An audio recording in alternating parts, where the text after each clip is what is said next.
পতি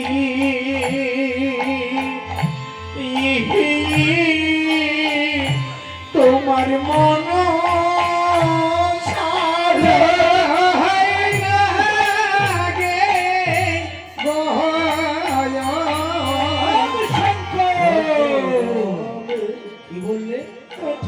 সন্ধ্যাতে তোমার বিয়ে হলো, নিশিরাতে তোমার পতি মারা গেল।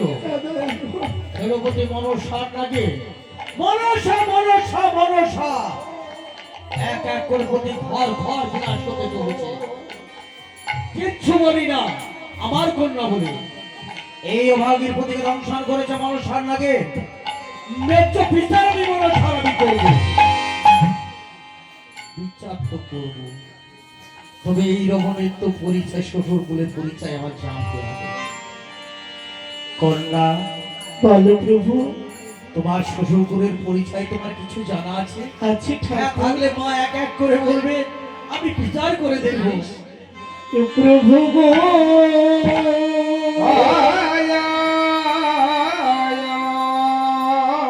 ওই চম্পক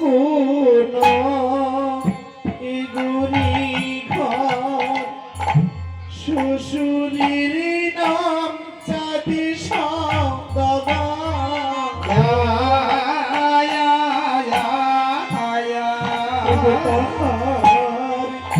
ঘরে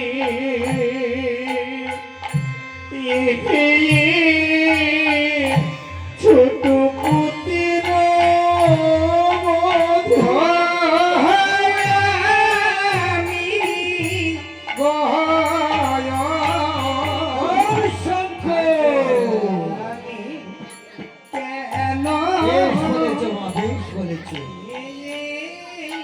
চন্দ্র নামে তো এই মধ্যখানে শত শত সেবা তোমার আছে। কোন চন্দ্র কেমন করেছি আমি তোমার চিনতে পারছি না। আমার চিনতে পারছো না ঠাকুর? তবে আমার শ্বশুর ঠাকুর যেমন তেমন নয়। কেমন? ও কি জানো ঠাকুর? কি ঠাকুর শ্বশুর ঠাকুর আমার ই মহাশয়, যে তোমার নাকি শিব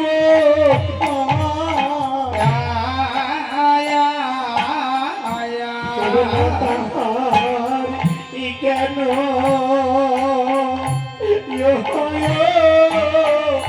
কেন বংশ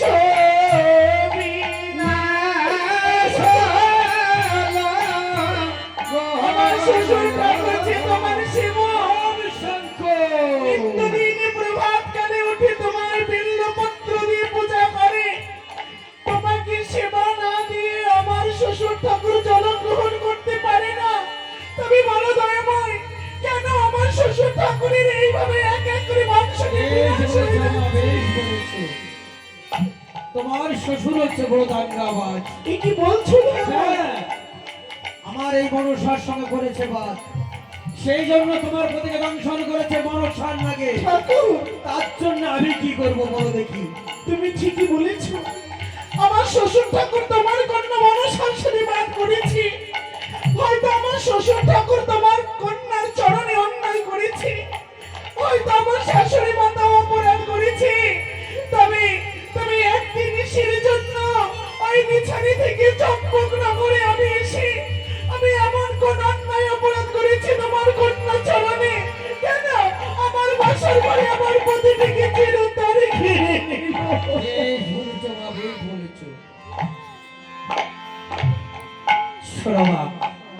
পিতার পাপে হয় পুত্রের ক্ষয়, পিতার জয় হয় পুত্রের জয়। তোমার শ্বশুর ঠাকুর যে পাপ করেছে সেই ঘরের কুলবধূ হয়ে এসেছো মা, পাপের ভাগ তো তোমায় দিতেই হবে। তবে তুমি কাকে ভরসা করে আমার কৈলাস ধামে এসেছো? জানো ঠাকুর, শাস্ত্রী বলে যে তু ধর্ম অমৃতমিদম উত্তম পর্যবসতি শ্রদ্ধা ধনমত পরমা ভক্তাতি অতি প্রিয়। যে ভক্ত তোমাদের প্রদর্শিত ধর্মে উপাসনা করে করেন সেই ভক্তই নাকি তোমাদের অতি প্রিয়। আর জানো ঠাকুর, শাস্ত্রে আরো বলে ন দৃষ্টি ন শচি ন কাঙ্ক্ষতি শুভাশুভ পরিত্যাগী ভক্তিমান যার স্বামী প্রিয়।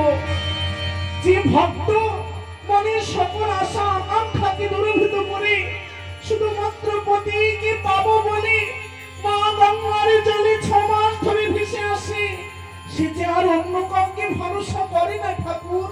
কাকে ভরসা সে করে? কাকে একমাত্র ভরসা করে জানো? ভরসা করে। প্রভু গো,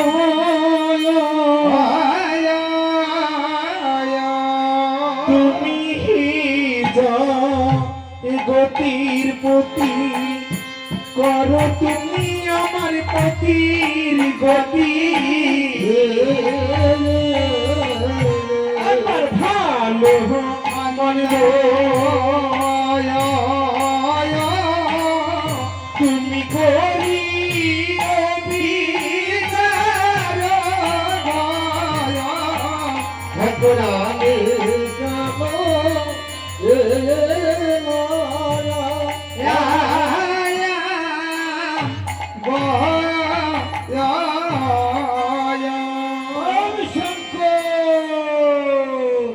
বেশ বলেছ মা, মনসার ন্যায্য বিচার করব, তোমারও ন্যায্য বিচার করব।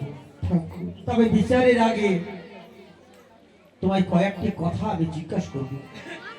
আচ্ছা বলতে পারবে মা, তুমি যে আমার কৈলাস ধামে আসলে, তাহলে এই কৈলাস ধামে আসার উপদেশ তোমায় কে দিয়েছে? জানো ঠাকুর, হ্যাঁ মা। আজকে বাসর ঘরে আজ কালিও না আমায় দীক্ষিত করেছি।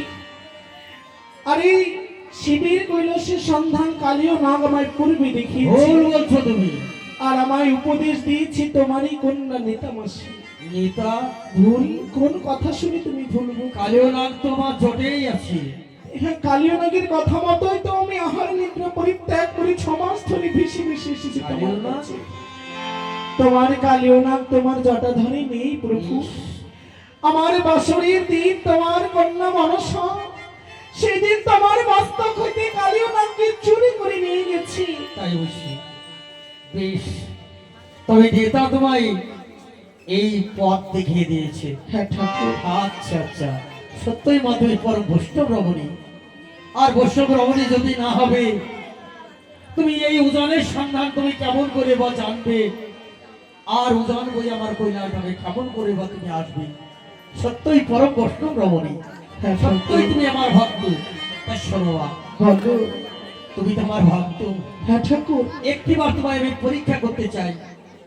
আজকে এমন কোন পরীক্ষা করবে ঠাকুর? এমন কি পরীক্ষা করবো শোনো। জানো না এমন, আজকে আমি 6 মাস ধরে আহার নিদ্রা পরিত্যাগ করে এসেছি তোমাদের মন্দিরে। বেশ, আজ আমি শুধু শাস্ত্রে যে একটি কথা শুনেছি ঠাকুর। এমন কি শুনেছো? প্রভু বুঝি রাম শ্রী কৃষ্ণ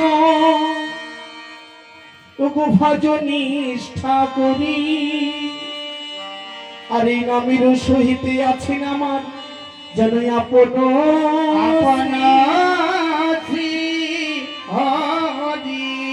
প্রভু একবার কৃষ্ণ নামে যত পাপি হরে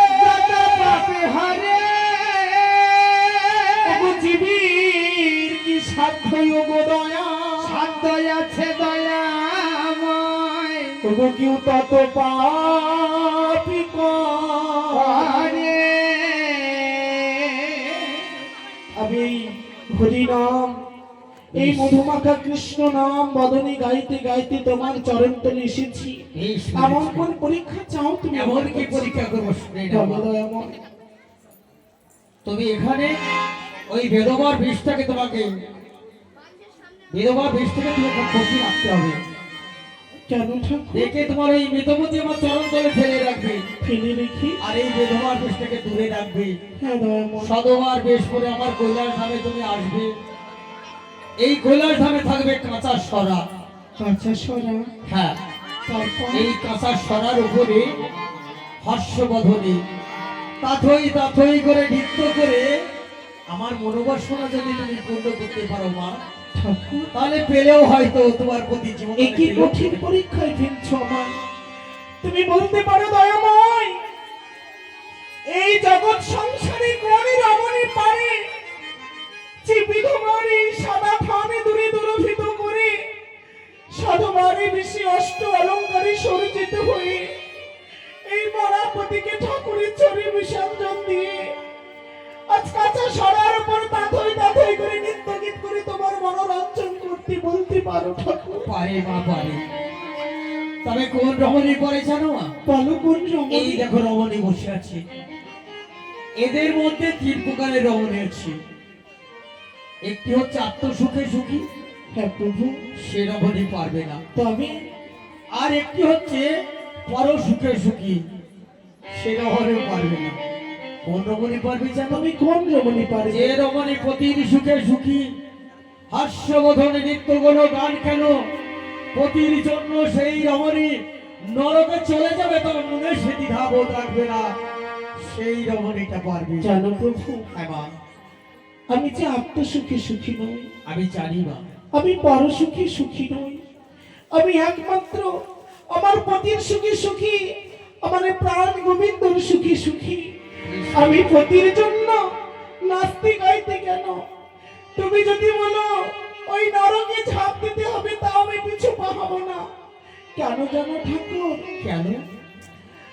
আজকে আমি যেদিন আমার পতি নিয়ে মা গঙ্গার জলে ভেসেছি, সেদিন মা আমায় একটি কথাই বলে দিয়েছি, এমন কি বলেছি? ওরে যেমন তেমন রমণে পারে না পতিকে বাঁচাতে।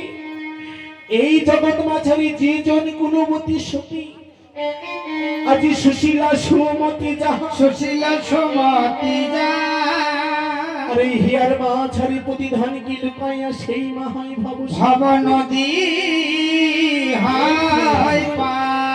এই পতি আমার পরম গুরু জীবনের সার।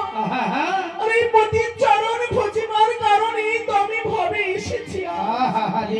তুমি নিত্য গানের আয়োজন করো ঠাকুর, আমি নাচবো, আমি গাইবো, বেশ, তবে আমি কোথায় পাবো সদবার বেশ বলতে আমি পারবো। ব্যবস্থা করে দিচ্ছি মা, তুমি কোনো চিন্তা করবে না। তাই হবে ঠাকুর। নারদ, নারদ, এদিকে শুনে যা।